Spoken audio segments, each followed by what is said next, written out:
What's going on, guys? My name is Tommy. Welcome back to the channel and welcome back to another episode of Wednesday Afternoon Worship. Today, at the request of the Black Dragon disciple, Nicholas Cirillo, we'll be covering the big man himself, the god of humanity. That's right, we're talking about Eridan. If you have any requests for this series or any of my other series, as always, throw them in the comments below. We'll get right on them. So the stream of patrons keeps rolling right on here at Black Dragon Gaming. Today we're going to shout out another one of the new ones. Today, this episode of Wednesday Afternoon Worship was brought to you in part by Bud. Thank you so much for your time and support, my friend. It means the world. Now let's dive in. So, on planet Earth, humanity has come a long way from the forming of civilizations as a whole, establishing a code of laws a la Hammurabi, the formation of trade and gods of commerce in Greco-Roman mythologies, even the Judeo-Christian and Hebrew notions of humanity moving forward, striving to be the best thing that it could possibly be. As long as we as humans have recorded history, religion has always been a really big part of it for us. In a fantasy setting like Pathfinder, that can get a little convoluted because there are so many other sentient races besides humans out there in the world that have their own thoughts on how life should be lived, thoughts on how we'll all live and die, etc., etc. And that is what makes Eridan as important as Eridan was, because in Pathfinder, Eridan was the god of humanity. Now, you'll note I say was. That's because in 4606 AR, on a day when Eridan was prophesied to return to Golarion and spark the beginning of a long-awaited age of glory, Golarion was racked with 3 weeks of storms that left the Eye of Abendigo as a lasting reminder. When this weather broke, the clerics of Eridan found themselves disconnected. Ever since then, that's 112 years between there and 4718, the current year on Golarion, everyone presumes that Eridan is dead. This episode of Wednesday Afternoon Worship is going to be a bit of a duality. We're going to talk about Eridan's history. Eridan is also one of those gods that doesn't have a paladin code, doesn't have obediences. We're also going to pull a little bit into that because I know in some alternate universes, and I'm guilty of this one myself, Eridan is still around. Eridan still provides spells to his worshippers. And as such, hey, those players who are still hanging on to Eridan and those games where Eridan still exists, or maybe those games in the distant past of Golarion where well and truly Eridan is still alive, those paladins deserve paladin codes, right? Those clerics, those evangelists all deserve to have the powers of humanity in their grasp. So we're bringing them to you right here. Before we can get there, though, there's a huge history of, again, one of the most important gods on Golarion that we just have to cover. Eridan was an immortal descendant of the ancient human kingdom of Aslant, which sank below the waters of the Arcadian Ocean a long time ago when the Starstone fell from space. The impact of the Starstone is what created the Inner Sea and cast the world into 1,000 years of darkness, known now as the Age of Darkness, when the orcs came up from under Golarion and the dwarves came up from under Golarion and the elves left Golarion, and it was just a bad time for everyone. Eridan is considered the last of the first humans because somehow he survived all this.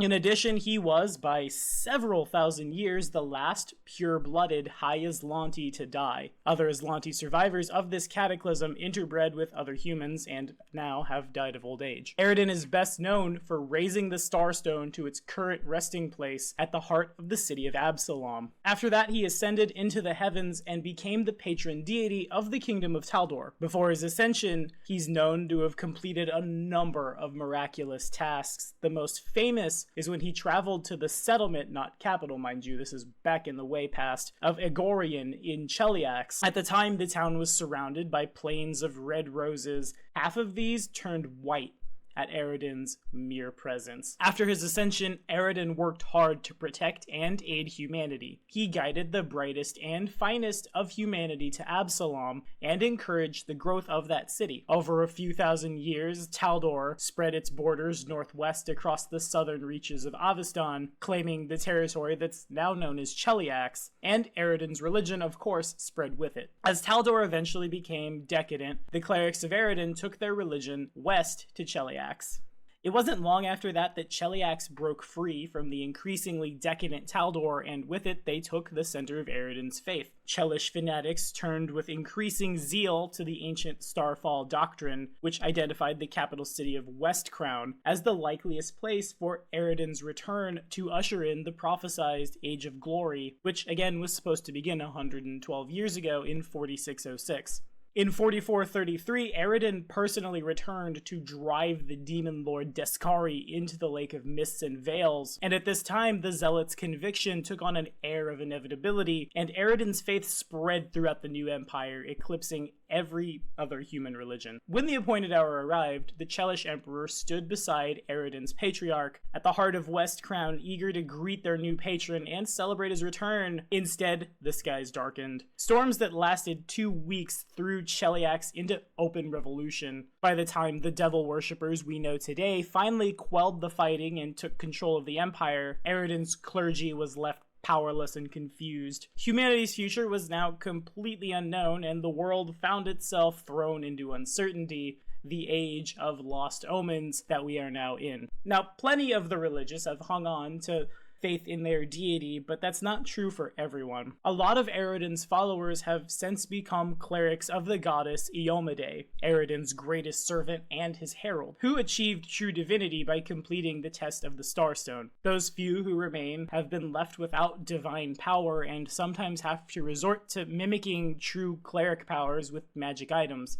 They preside over crumbling temples, many of which have been taken over by other religions. Eridan is lawful neutral. His domains are community, glory, knowledge, law, and protection, with the subdomains honor, inevitable, and heroism. These subdomains are subdomains that I'm pulling from the domains myself because Eridan doesn't have any subdomains in his entry that I can see. His favored weapon is a long sword and his symbol, the iconic Eye of Eridan.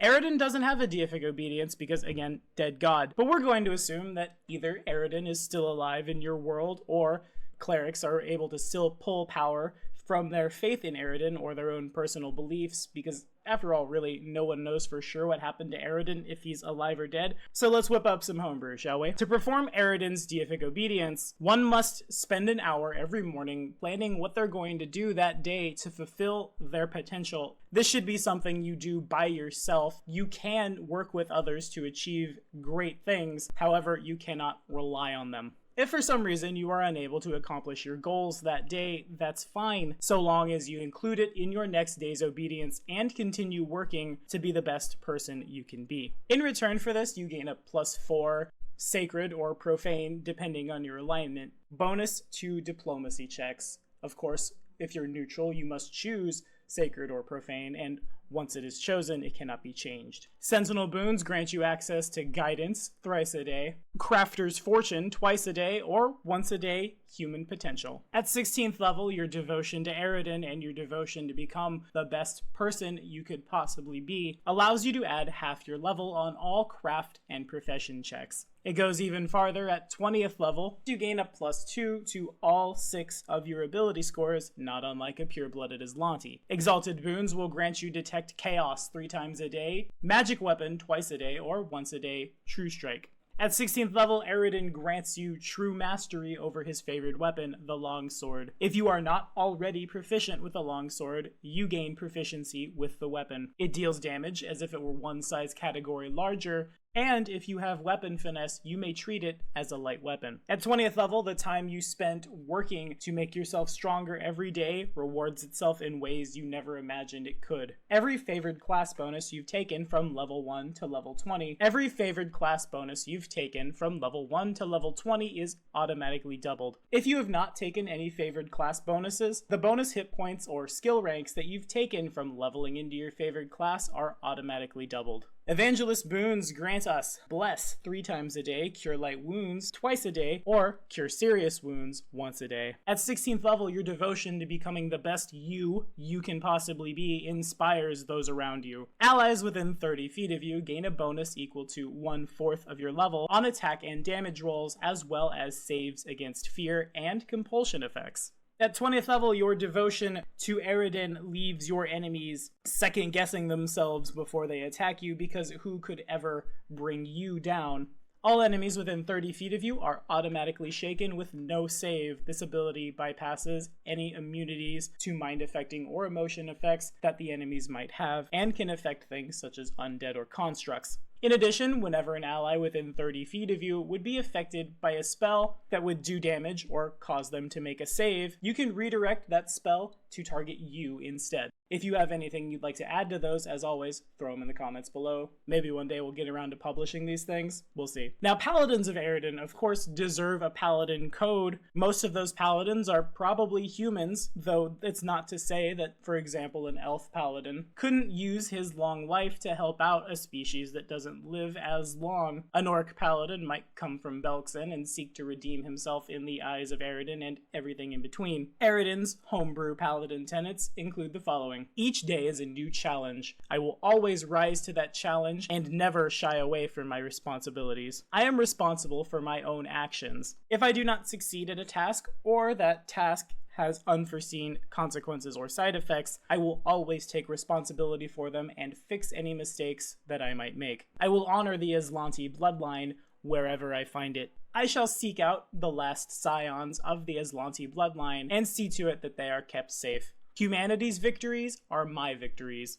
I will exult in the progress of the human race, and I will mourn at its setbacks. Eridan was great because he chose to be great, and I will hold this truth to my heart. I will never allow myself fear, doubt, or guilt, and I will seek to eradicate these feelings from those I meet. Again, if there's anything you'd like to add to that, throw it in the comments below. Now, people who worship Eridan in your games are one of two things, like we've said. Either Eridan is dead and they are curators of a dead religion, or Eridan is still alive, and that means they worship one of the most powerful gods on Golarion. For both players and NPCs alike, if Eridan is still alive, you assume these characters are every day out trying to improve themselves, going to see the far corners of the world, fighting evil wherever they can find it. It makes a lot of sense for adventurers because that's essentially the party context anyway, right? We're all out there fighting monsters that may or may not have a much higher CR than us, and it's all about taking that guy down, especially if that guy would cause harm to, say, a human village somewhere. I won't say the faith is two-dimensional, but these guys know exactly 100% what they're about, and they go out and do it every day.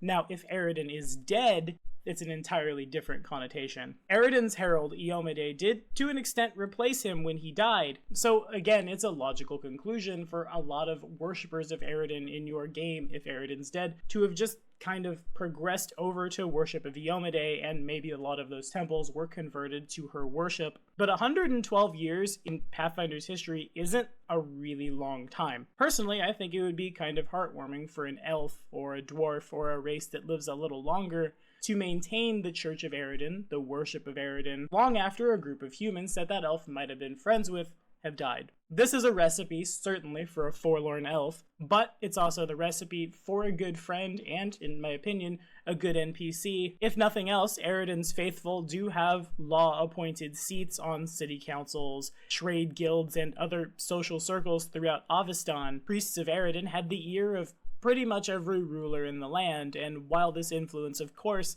has waned in the last century, it still exists. The church still controls properties, buildings, and other remnants of a once continent-spanning religion, and somebody's got to run that stuff, right? A cleric of Eridan could certainly maintain seats on these trade guilds, high councils, make sure that when that person passes, the appropriate people are given his seat, so in a way, Eridan's faith still lives on. But what do you guys think about Eridan? Have you ever worshipped him or used him in your campaigns, or have you ever had a GM who is nice enough to let you play a pure-blooded Aslanti, which, hey, is on the Forgotten Race Review request list? And as I'm sure you've heard by now, this channel is holding a Pathfinder 1st Edition send-off tournament to celebrate 10 years of a wonderful RPG. And in that tournament, yours truly is totally fine with you playing a pure-blooded Aslanti, because you're gonna need to compete with the Drow Nobles, the Traxes, the Centaurs, all these other super powerful races for a little blood sport for the glory of Paizo Productions. If you'd like to learn more about that giveaway, follow this card right here, and don't forget our Pathfinder 2nd Edition Doomsday Dawn giveaway is live and funded. I need 6 players to run through Doomsday Dawn, the first ever published bit of material for Pathfinder 2nd Edition,